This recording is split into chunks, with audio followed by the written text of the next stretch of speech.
Assalamualaikum and good morning. I am glad to welcome all board members of Mega Holding to the annual grand meeting of 2022. And before we started our meeting today, I would like you to welcome Miss Adila, our shareholder, Miss Ameera, our analyst, Miss Syura, our financial manager 1, and lastly, Miss Safea, our financial manager 2. I have called this meeting in order to decide whether Ajinomoto Malaysia Berhad is a good company to invest in.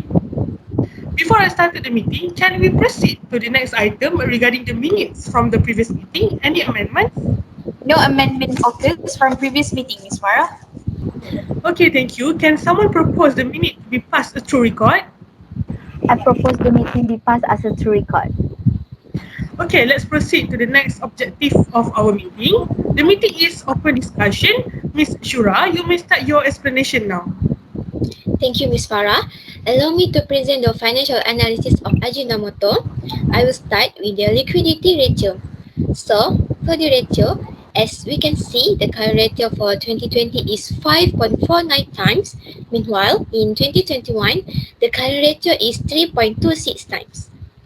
Sorry for interrupting you, Ms. Syura, but as we can see, the company's current ratio is declining in 2021, isn't it? Any further explanation why this is happening?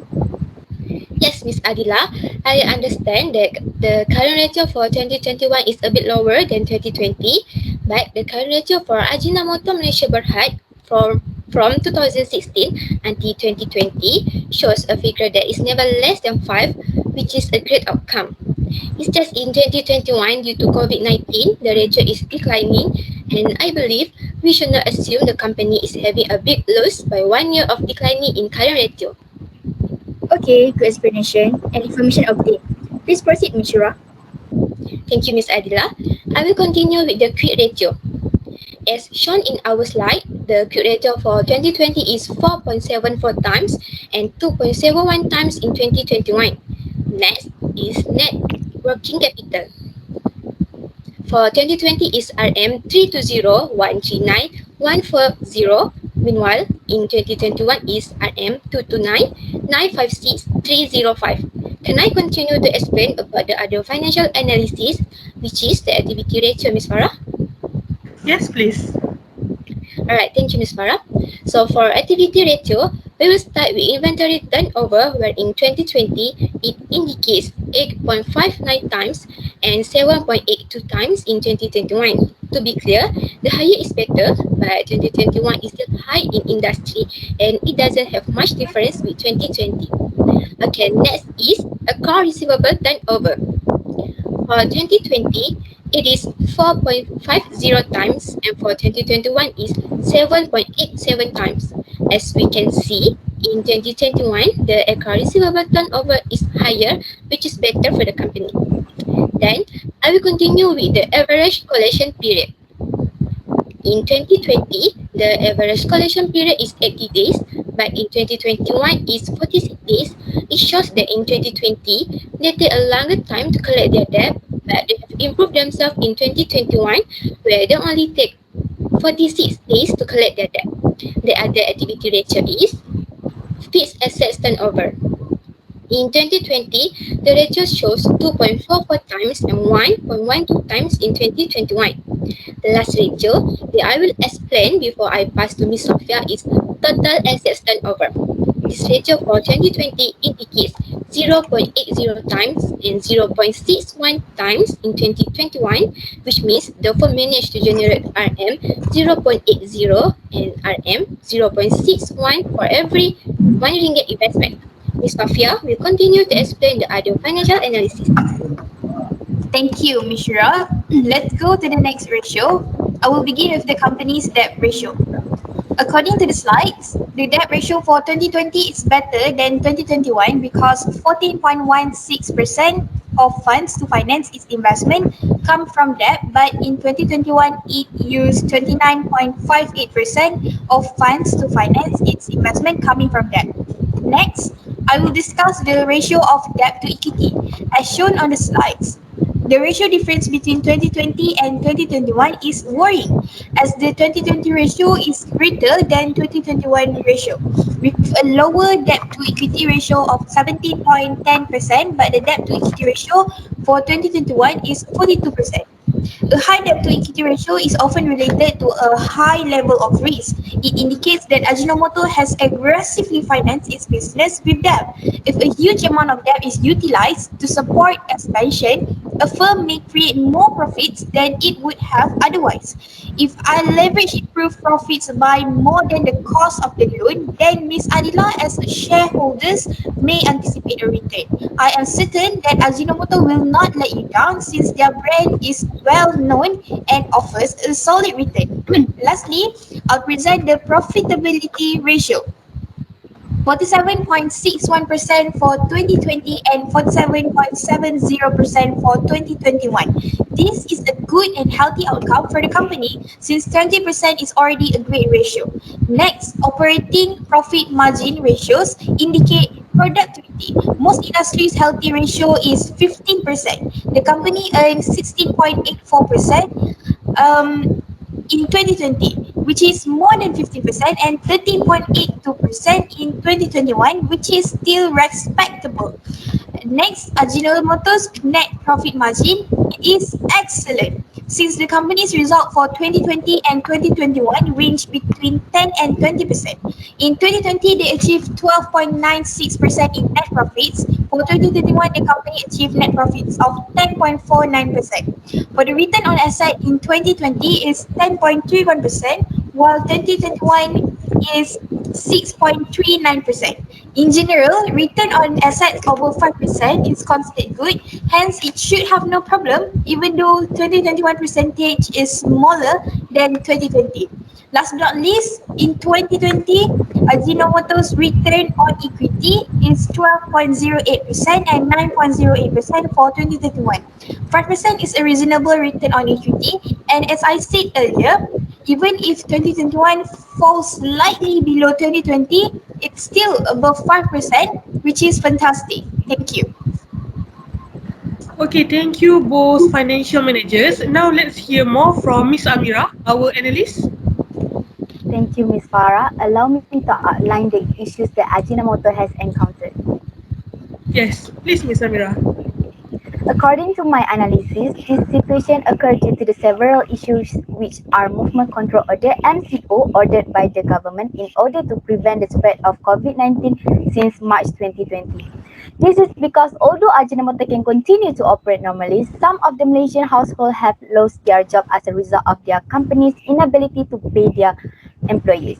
So the community has been unable to purchase Ajinomoto products. Besides, it is also due to the high cost of the raw material used by Ajinomoto. This is because when the raw material cost is rises, the amount of items that can be produced is limited. Hence, customer demand will fall. As a result, Ajinomoto Malaysia Berhad reported its first ever quarterly deficit and the lowest full-year profit in history. Next is the news of the recent conflict between Russia and Ukraine that also affected the share of Ajinomoto company at the end of March in 2022. Hence, this can be the result of the interruption in supply as well as rising in commodity prices because the cost in transport and material has increased due to the conflict. Lastly, I analyzed that the inflation that has been faced by Malaysia can affect the Ajinomoto difficulties to maximize the profit. An increase in the inflation rate can cause a reduction in the purchasing power of consumer due to the increase in prices. Apart from that, among the good things that Ajinomoto has done that they currently engage in solving social issues through their wide-ranging business portfolio. Kongsi Rezeki with the needy community for Hari Raya celebration is one of the projects carried out by Ajinomoto under the ASB initiative. Ajinomoto has spread love and positive energy through its campaign. Ajinomoto also collaborate with local radio station 988 FM to support local food businesses that have been impacted by the pandemic. That's all from me. Thank you. From here, I can see that COVID-19 has affected the Ajinomoto Malaysia Berhad that we want to invest in. One thing that amazes me about their company is even though in COVID-19 situation, they still have the courage to help people in need. Thank you to the chairperson, both the financial managers and analysts. I do understand all of the issues and situations faced by the Ajinomoto Malaysia Berhad, but there is something that catches my eyes, which is based on the financial analysis presented just now.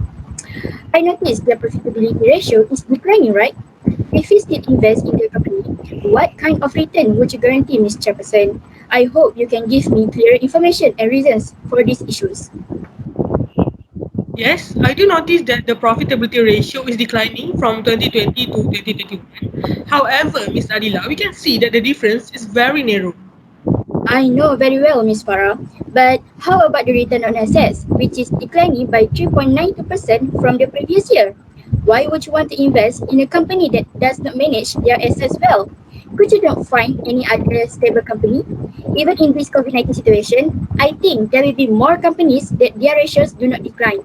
I believe there are tons of companies in Malaysia we can invest in though. Ms. Adila, as presented by the company's analyst, Ms. AMEERA just now, our beloved country Malaysia is facing economic problem due to movement control order implied by the government due to COVID-19. This is a global issue, isn't it? I believe that the pandemic will have a long-run effect in all industries to recover back. Based on our analyst research, it shows that the return on asset is declining due to decrease in sales and increase in the total asset by the company. Apart from that, Ms. Adila, in most industries, 5% return of asset is considered as good. So as we can see in 2021, the company will obtain 6.39%, which is a good ratio even if it's slightly lower. Okay, then how about the leverage ratio that shows the increase in the debt ratio and debt to equity ratio? Why do you want to invest in a company that has a high debt ratio, Ms. Farah? Are you out of your mind? How about if you are facing loss after investing in the company? You should think about the company's condition in the next few years ahead, Chairperson. This can affect all of us, including your company, Mega Holding, you know? Keep calm, Ms. Adila. Before the meeting was held, the board members did research and analyze the situation. For the debt ratio, in the industry, 30% to 60% is favorable and considered as a great figure, Ms. Adila. Even if Ajinomoto debt ratio is increasing, the figure is still good for the company's performance. Other than that, the increase in debt to equity shows high risk, which also indicates high return. It means that Ajinomoto Malaysia has been aggressive in financing its growth with debt. I'm so sorry for raising my voice. I think that I'm overacting over this.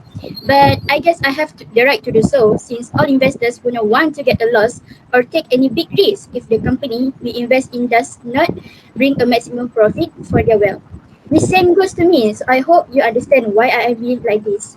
Anyway, can you please convince me more regarding this situation? Since this company has long been in the industry, I cannot find to know more about their condition. So, Ms. Farah, I would like to hear your further explanation. No worries, Miss Adila. If we think clearly, Ajinomoto Malaysia Berhad has been established since 1961, which is 61 years now, like you said. They already have a wide range of brand name and loyal customer. So I believe if we invest in the company now while waiting for the company to recover back from the pandemic, it will be worth it. Ajinomoto Malaysia Berhad is a food manufacturing company. Food manufacturing companies are having high demand in the industry. It's just that they are having a hard time dealing with the pandemic. And I believe the financial manager also agrees with my statement, isn't it? Yes, I agree, Ms. Farah. As stated before, Ms. Adila, the ratio analysis is in a good and acceptable figure, even if it is slightly lower. The company doesn't have any negative figure. Through a statement from the CEO, Ajinomoto Malaysia Berhad is a wide brand in Malaysia. So we don't need to worry since they are recovering from the hard time now.